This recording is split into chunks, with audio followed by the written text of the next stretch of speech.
there is an unease in the shipping industry because of these attacks and because of the increase in the scope of targets in recent days. But at the same time, I think you're seeing the resilience of shipping being demonstrated in the fact that trade is continuing to flow.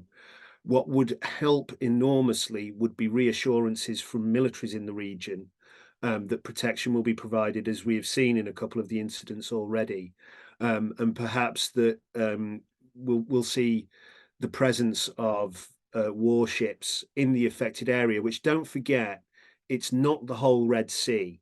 It's a small section of the Red Sea around the Bab el-Mandeb where the Houthis have control of the Yemeni coastline from which they can operate. So it's not a general threat throughout the region, and that affects the risk and any knock-on impacts in costs. But for the time being, it seems to be that shipping is meeting the challenge and continuing to provide trade.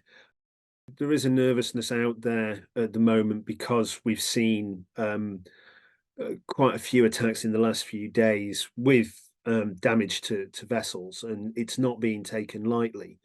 The industry associations are providing guidance to ship owners, which we would hope is being followed. The main measure they can take at the present time is to thoroughly risk assess any voyage through those waters, and in particular to identify whether there is a link with Israel. Because the Houthi definition of link is quite wide-ranging now. I would be very, very surprised if the activities of the Houthis were to stop merchant shipping.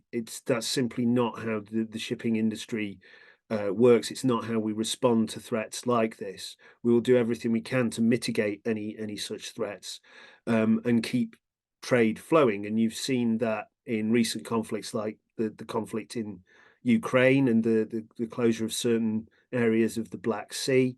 We've seen it historically in conflicts such as the tanker wars, where a quite similar scenario of ships being attacked by missiles, but still trade continued.